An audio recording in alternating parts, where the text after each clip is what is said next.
je suis avec Pierre Mordac, responsable commercial d'un site, j'allais dire industriel, l'Espérance. Merci de nous accorder votre temps, monsieur Pierre Mordac. D'abord, c'est avec plaisir. D'abord, présentez-vous vous-même. Vous venez, vous habitez dans les coins, dans les Dorées, à Chanteloup-les-Vignes, par exemple? Alors, j'habite sur les rives de la Seine, mais pas ici même, plutôt du côté d'Épône, un petit peu plus à l'ouest. D'accord. Donc ça fait déjà 5 ans que je suis arrivé ici dans le groupe Le Relais, sur le site spécifique d'Espérance.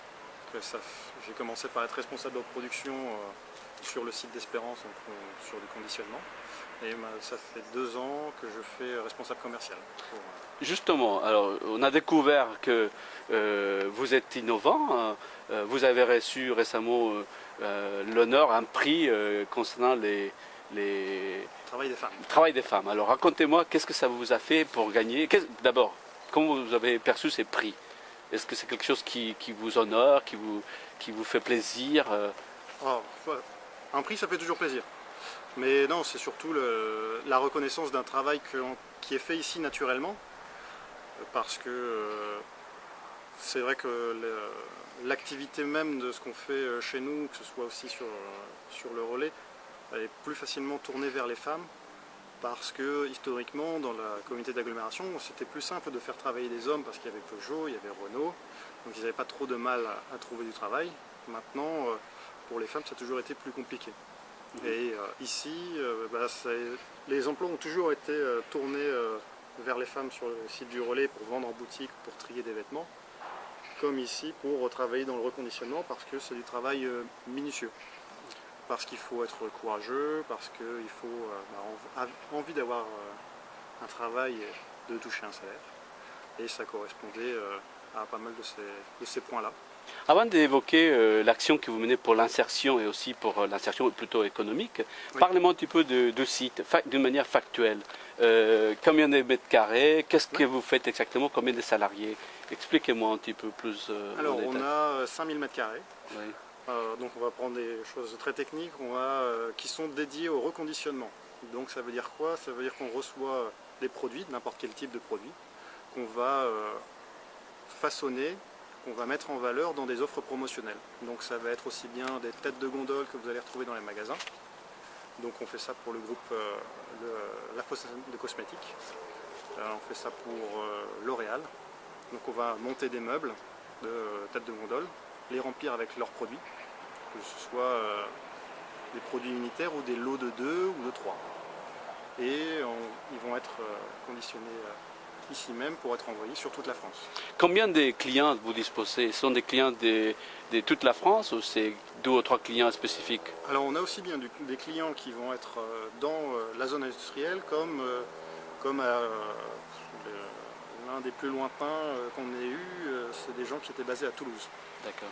Parce que dans la logistique, des fois on va avoir des centres de décision qui sont basés quelque part en France, mais qui vont être redistribués.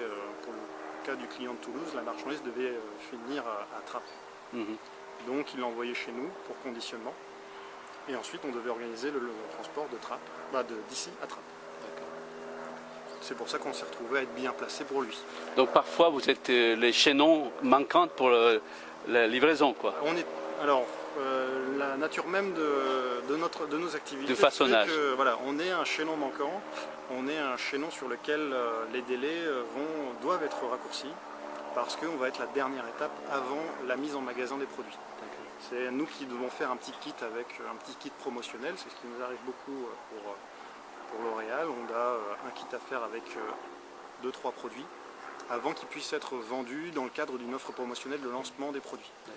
Donc on nous envoie tous les produits. C'est beaucoup de pression, non, pour vos salariés? Alors la pression, en fait, elle va être surtout dans les équipes encadrantes. Donc la pression, on essaie de l'absorber et de ne pas la retransmettre dans l'atelier. On connaît les capacités de production de nos lignes ou de nos équipes. Et du coup, on est capable d'expliquer à nos clients un délai raisonnable ou alors de faire en sorte d'obtenir son délai en prenant, s'il est prêt à accepter ce service supplémentaire, on va prendre des intérimaires si vraiment il n'y a pas d'autre solution possible. Et dans ce cadre-là, on va travailler avec d'autres entités du groupe, Interinsert, qui fait aussi partie du groupe Le Relais, Défi Service, qui est une association intermédiaire qu'on connaît bien, qui est basée dans la ville de Chanteloup. Et on va toujours essayer de trouver la solution pour répondre à la pression du client. On va éviter de la retransmettre dans l'atelier parce que c'est plus destructeur qu'autre chose. D'accord.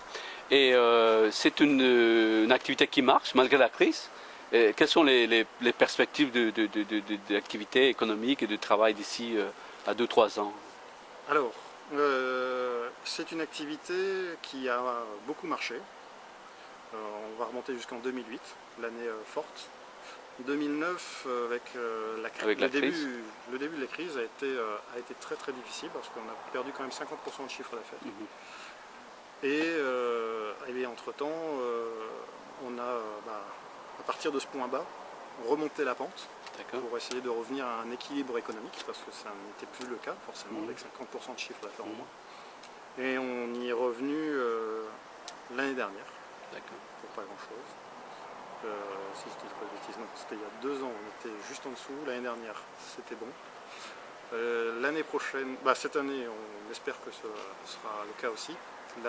Les difficultés des perspectives, c'est que on n'est jamais à l'abri d'un changement de stratégie de nos clients, qui va vouloir bouger ses activités quelque part. Toujours les aléas des autres, de la crise. Voilà. Alors, quels sont vous avez déjà évoqué les objectifs de cette activité, c'est l'insertion par l'économique. Expliquez-moi plus en détail comment ça se passe. Quelqu'un qui a du mal à trouver un emploi vient vous voir, comment ça se passe exactement pour s'insérer économiquement et socialement? Oui, alors en fait ici, les gens sont tels qu'ils sont. En fait, quand on a besoin d'embaucher, on va passer par Pôle emploi ou par Inter-Inser ou Défi Service, parce que ça correspond souvent à des pics d'activité. Et on va prendre des gens, et la première base de la chose, c'est la motivation des gens. Et s'ils sont motivés, on va les prendre en essai. Ils vont se retrouver à des postes physiques ou à des postes... Avec une forte cadence, j'ai compris. Avec une forte cadence parce que c'est le tapis. D'accord. Voilà. Le tapis qui fait la cadence. C'est à l'usine, quoi, comme dans l'usine. Il faut suivre. Voilà. Si on ne peut pas suivre, c'est tout. On ne peut pas rester. Maintenant, c'est par là que passe le premier filtre, on va dire. Et ensuite, on va avoir une conseillère en insertion professionnelle qui va, pendant 2 ans, puisque c'est les durées des contrats d'insertion, travailler avec la personne, constituer un projet professionnel, identifier des formations ou identifier des postes sur lesquels elle pourrait postuler pour pouvoir avancer dans sa vie. En sachant que l'insertion par l'activité économique, ce n'est qu'un seul volet de la vie des gens. Il y a d'autres volets qui sont les problématiques de mobilité, les problématiques de logement. Et en tout cas, en travaillant chez nous, on essaye de répondre pendant au moins 2 ans à la problématique de l'emploi. Parce que souvent, quand on débloque la problématique de l'emploi, on va pouvoir avoir un dossier qui sera mieux tenu pour aller trouver un nouveau logement ou pour trouver un logement. Et on a aussi dans les choses qu'on fait grâce au monde de l'ESS, de l'entreprise à but économique, socio-économique, on a la possibilité d'obtenir des formations pour le permis de conduire. C'est des choses qu'on a quelques personnes qu'on a placées pour les aider à obtenir le code. J'ai compris. Donc vous essayez de globalement accompagner la personne, l'individu, dans ces cas aussi des femmes, pour qu'elles puissent quelque part trouver une place dans la société par l'économique, par les sociales, etc. On ne reste qu'un relais. Voilà. Et dites-moi justement, si on peut dire, quel est les taux des réussites ou à l'inverse les taux d'échec dans l'ensemble ici là. Si vous avez une idée, globalement. Globalement, on a une idée parce que comme on a une convention avec la direction du travail, c'est sur ça qu'eux nous jugent. D'accord. Donc on a plus qu'une idée, on a un engagement. D'accord. On doit réussir à peu près les 2/3 des gens qui passent par chez nous doivent avoir ce qu'on appelle une sortie positive. Et c'est le cas? On fait en sorte que. Okay. C'est comme avec nos clients, on fait en sorte que les objectifs soient atteints. Donc ça va être une sortie positive, ça va être une formation, ça va être un emploi, ça va être... oui c'est ça, c'est des emplois, c'est des CDI mais en ce moment c'est un peu compliqué, et des CDD de plus de 6 mois. D'accord. Voilà, être en sortie. Et vous m'avez parlé aussi de la possibilité de formation, c'est-à-dire quelqu'un qui a besoin de développer telle ou telle compétence, vous avez la possibilité de préparer un fonds GICIF et vous savez une sorte qu'il y a une solution. Dans le cadre du travail de notre conseiller en insertion professionnelle, on va détecter des formations. Ça va aussi bien de la formation petite enfance, parce qu'il y a quand même pas mal de sorties possibles pour des gens qui veulent être assistantes maternelles, comme d'une formation qualifiante en français. Parce que, vu la population qu'on retrouve sur Chanteloup, on a quand même une belle mixité dans nos 35 salariés, on a une quinzaine de nationalités. Et la problématique qu'ils vont avoir comme handicap pour continuer à avancer, c'est leur maîtrise du français. Donc on va aller les mettre... là on a une personne qui va finir ses 2 ans de contrat, qui vit en France depuis longtemps mais qui ne maîtrise pas suffisamment la langue française pour pouvoir postuler ailleurs. C'est pas une problématique de capacité, parce qu'elle est capable de faire plein de choses. C'est juste qu'elle ne sera pas en capacité à comprendre les instructions qu'on va lui donner. Ici, on peut prendre le temps de lui expliquer pour qu'elle le fasse bien comme il faut.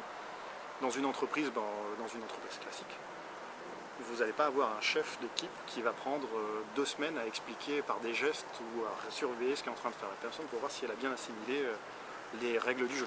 D'accord. Très bien.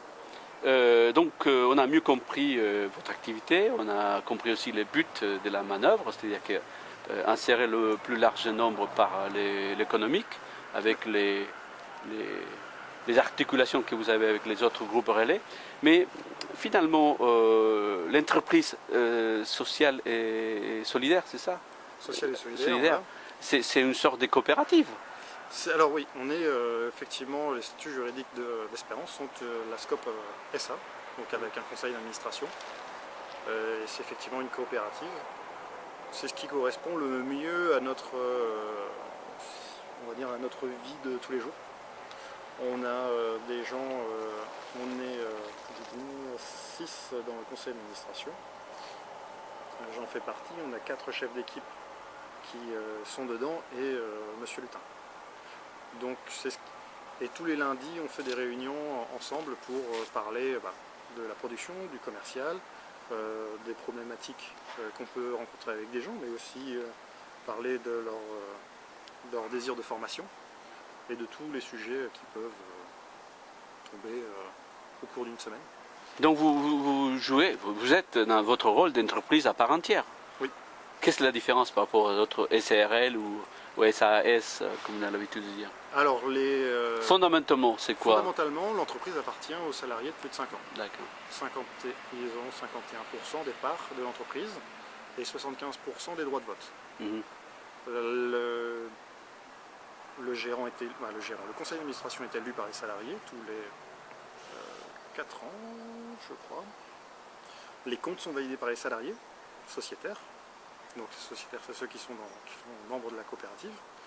Là, on fait une réunion générale donc sur toute l'activité, donc avec l'ensemble des salariés une fois par mois, avec une explication des comptes du mois, les perspectives, les faits divers, voilà, ça va être tout ce qui va toucher à l'ensemble des... Est-ce que vous avez évoqué en 2008 ou 2009 l'effet qu'il y avait une chute importante des... Bien sûr, parce que en 2009, on était obligé de l'évoquer parce que c'était les emplois des gens qui étaient en jeu. D'accord.